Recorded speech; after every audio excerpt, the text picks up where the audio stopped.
આખો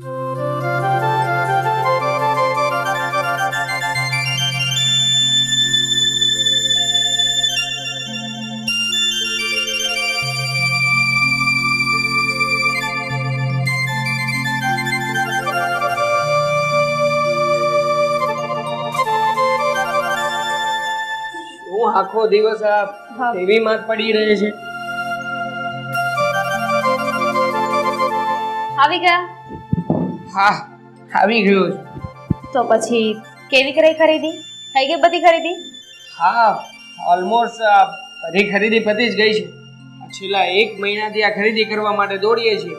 તને ખબર છે, આ જો એના ઘરના બધા જ વ્યક્તિઓના કપડાં, કરિયાવરનો સામાન અને લગ્નમાં વપરાતી નાની મોટી બધી જ વસ્તુઓની ખરીદી થઈ ચૂકી છે. અરે વાહ, શું વાત કરો છો ને? દરેકે દરેક ખરીદી થઈ ગઈ? હા, ઓલમોસ્ટ બધી જ ખરીદી તો પતી ગઈ છે, પણ હવે ખાલી 2 ખરીદી બાકી રહી છે. આ એમની કટલેરીની અને જ્વેલરીની. હું તને શું કહેતો હતો રીના, કે આ વખતે અમે જઈએ ને તો તું પણ સાથે સાથે આવ ને. તારે જે કંઈ પણ જ્વેલરી લેવી હોય જ્વેલરી લઈ લેજે સાથે સાથે. પણ શું કામ? અરે લગ્નમાં આપણે બંને જણાએ જવાનું છે કે નહીં?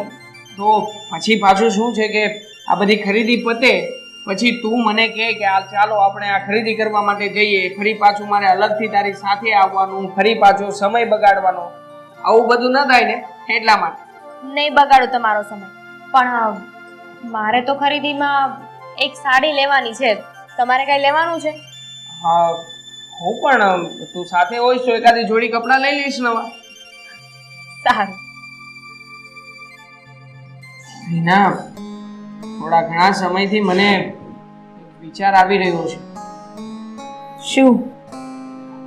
એ જ કે આપણે બંને જણા જો આપણા પોતાના રહેવા માટે થઈને એક ફ્લેટ બનાવી લઈએ તો? આપણા બંનેના રહેવા માટે ફ્લેટ? હા. હા, ફ્લેટ લેવા માટેના પૈસા છે એટલા? હવે આ હવાઈની વાતો છે ને એ બંધ કરો અને જે કામ કરો છો ને એમાં ધ્યાન આપો. અરે આ વાત હું કઈ હવામાં નથી કરી રહ્યો, સિરિયસલી જણાવી રહ્યો છું. જો અત્યારમાં આપણે ફ્લેટ બુક કરાવીશું ને તો માત્ર 5 લાખ રૂપિયા ડાઉન પેમેન્ટ ભરવું પડશે. બાકીના આપણે હપ્તા કરાવી લઈશું, આ હોમ લોન. લો બોલ્યા મોટા, 5 લાખ રૂપિયા ડાઉન પેમેન્ટ ભરી દઈશું. અત્યારે હાલમાં તમારી પાસે 5,000 રૂપિયા પણ છે. 5 લાખ ભરવાની વાત કરો છો? અરે પણ તું એ બધી વાતની ચિંતા શું કામ કરે છે? જો થોડા ઘણા સમયથી હું બચત પણ કરું છું, એટલે બચતના રૂપિયા પડ્યા છે મારી પાસે. કદાચ બાકીના થોડા ઘણા રૂપિયાની આપણે સગવડતા કરવી પણ પડે તો એ પણ એડજસ્ટ થઈ જશે. તને ખબર છે ને કે હું ઘણા સમયથી આ બધા માટે દોડી રહ્યો છું. જો તું મને સાચું કહેજે, તારું પણ સપનું હતું ને કે આપણને બંને જણાને આપણો પોતાનો એક ફ્લેટ હોય? હા, સપનું તો હતું મારું કે આપણા બંનેનો એક ફ્લેટ હોય. નાનો તો નાનો પણ આપણો પોતાનો ફ્લેટ હોય. પણ તમને ખબર છે, સપના આવી રીતે સાકાર નથી થતું. એના માટે મહેનત કરવી પડે છે, પૈસા કમાવા પડે છે. એટલે આ બધી વાત અત્યારે રહેવા દો અને જે કામ કરો છો ને એમાં ધ્યાન આપો. આપણે પૈસા ભેગા કરી લઈએ ને પછી આ બધું વિચારીશું. ચાલો હવે જમવાનું તૈયાર થઈ ગયું છે, જમવા બેસી જાઓ.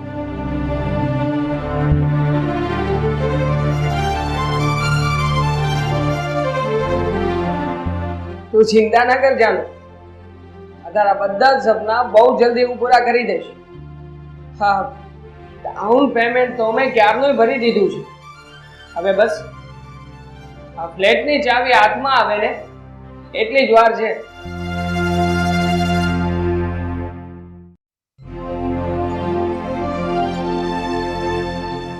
આશા ખરીદી કરવા ગઈ છે, પણ આજે આવે ને એટલે પૂછી જ લઉં કે હજી કેટલું બાકી છે. કારણ કે હવે લગ્નને આડે અઠવાડિયું કે 11 દિવસ જેવું રહ્યું છે, તો ફાઇનલ લિસ્ટ બનાવીને બધી ખરીદી પતાવડાવી દઉં. જો મમ્મી બધી શોપિંગ કરી દીધી છે એમ તો મોસ્ટલી. પણ બેટા હવે તારે શોપિંગમાં બાકી કેટલું રહ્યું છે? આમ તો મોસ્ટલી બધું આવી જ ગયું છે. હવે લિસ્ટ બનાવીએ ને તો જ ખબર પડશે કે શું બાકી છે.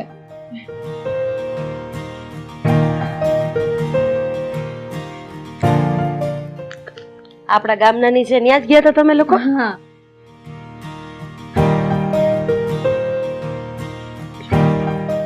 અરે વાહ, આ કલર તો બહુ જ સરસ છે.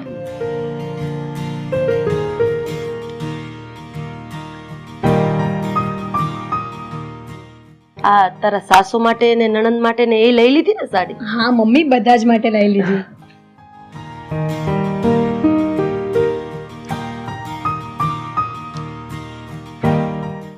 આ કલર પડશે.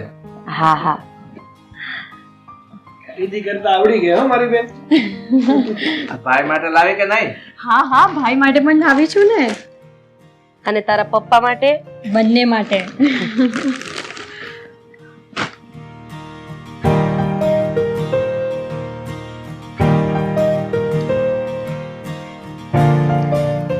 હાલો પપ્પા તમારા માટે. આ તમને સારા લાગશે. સરસ. મારી દીકરીની ચોઈસ તો સારી જ હોય ને. તો પછી દીકરી કોની છું? બેટા હવે જે પણ કંઈ બાકી હોય એ કહી દે એટલે માથેથી પછી આ ખરીદીનો ભાર એક હળવો થઈ જાય. હા મમ્મી હવે ફક્ત જ્વેલરી જ બાકી છે અને રવિભાઈએ કહ્યું છે કે 1-2 દિવસમાં એ પણ લઈ આવશું. હા બેટા, આ તારી જ્વેલરી લેવી છે તો રવિને બીજા પૈસા પણ આપવા પડશે ને. હે તો પછી તું એક કામ કર, ફરી પાછા બીજા જરૂર પડે ને તો 2 થી 5 લાખ રૂપિયા પાછા રવિના ખાતામાં ટ્રાન્સફર કરી દે. કારણ કે આ જ્વેલરી કઈ મફત નહીં આવે અને સસ્તી પણ નહીં આવે. હા પપ્પા, તમારી વાત એકદમ સાચી છે. કારણ કે અત્યારે માર્કેટમાં જ્વેલરીના ભાવ પણ બહુ હાઈ છે. એટલે તમે કહો છો ને એમ હું રવિના એકાઉન્ટમાં પૈસા ટ્રાન્સફર કરી દઈશ. અને બીજી વાત, હા આશા, આ જે પણ તમે લોકોએ ખરીદી કરી છે એના બિલ મને આપી દે. કારણ કે આ હિસાબ મેળવવાનો છે ને તો હું મેળવી લઉં. હા ભાઈ તમારી વાત તો સાચી છે પણ આ બધી ખરીદીના બિલ મારી પાસે નથી, રવિભાઈ પાસે જ છે. એમની પાસે મેં માંગ્યા તો એમણે મને એમ કહ્યું કે હું આકાશને પહોંચતા કરી દઈશ. પણ આકાશ, આ મને એક વાત નથી સમજાતી. આ જે વસ્તુ ખરીદાઈ ગઈ હોય એના બિલ તો તાત્કાલિક મળી જ ગયા હોય ને, તો પછી એ બિલ તને પહોંચતા કેમ નથી કરતો? કેમ તને નથી આપતો? મને તો શંકા જાય છે. હા, રવિ કઈ ગોટાળા નહીં કરતો હોય ને? ના ના પપ્પા, ખોટી શંકા ના કરો, ખોટી ચિંતા પણ ના કરો. આ રવિને એમ હશે કે એ જો બિલ આશાને આપી દેશે ને તો આશા આડા હાથે ક્યાંક મૂકી દેશે, એટલા માટે બધા બિલ એક સાથે મને આપી દેશે પછી. એટલે ખોટું ટેન્શન ના લો, મને રવિ ઉપર પૂરો ભરોસો છે, એવું કઈ નહીં કરે.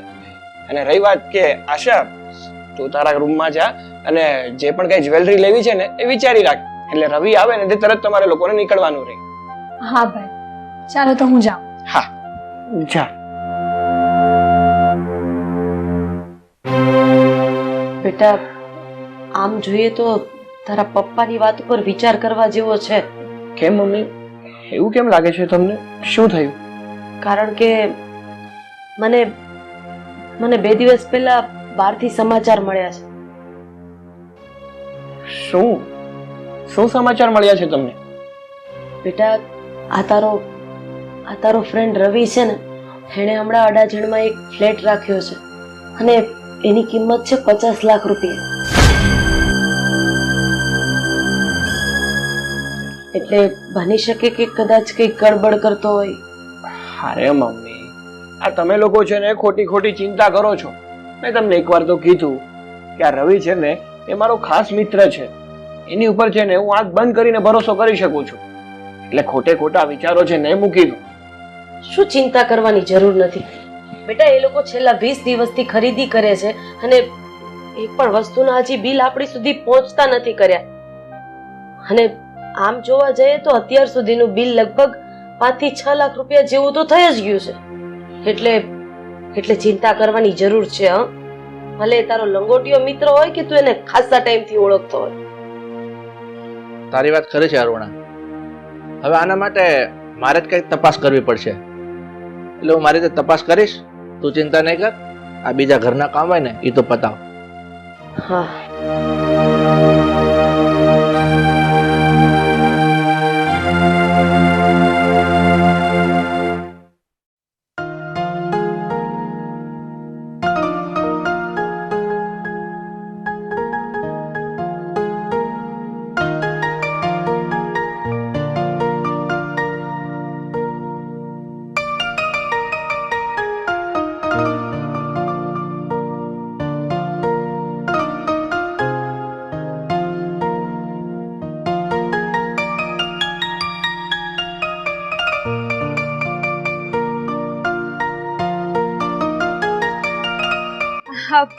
આશા, કેમ છે તું? બસ એકદમ ફાઇન. તું કેમ છે? હું પણ એકદમ મજામાં. હા, તારા લગ્ન નક્કી થઈ ગયા ને પછી તને મળી જ નથી. Congratulation. Thank you so much. આવજે ઘરે. હા, આવીશ. આશા, મારે તને એ પૂછવું હતું કે તું આ રવિ સાથે શોપિંગ કરવા જાય છે તો તમે લોકો પેમેન્ટ કઈ રીતે ચૂકવો છો? આઈ મીન કેશ આપો છો કે પછી ઓનલાઈન ટ્રાન્સફર કરો છો? આમ તો મને કંઈ વધારે ખબર નથી, પણ જ્યાં સુધી ખબર છે ત્યાં સુધી એક પણ પેમેન્ટ કેશમાં થતું જ નથી. ભાઈ બધું જ પેમેન્ટ ઓનલાઈન એટલે કે ફોન પર જ કરે છે. પણ રીના, તું આજે અચાનક આ સવાલ કેમ કરે છે?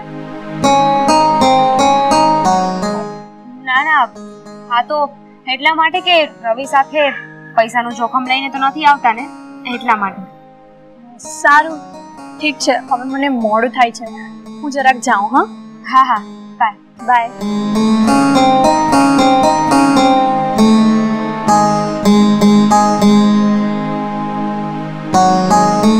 હેલો રવિ, ક્યાં છો તમે? એ બધું મૂકો. તમે જ્યાં પણ હોય ને ત્યાંથી અર્જન્ટલી મને અહીંયા મળવા આવો. હા હા, સર્જન પેલેસ. હું નીચે પાર્કિંગમાં જ છું.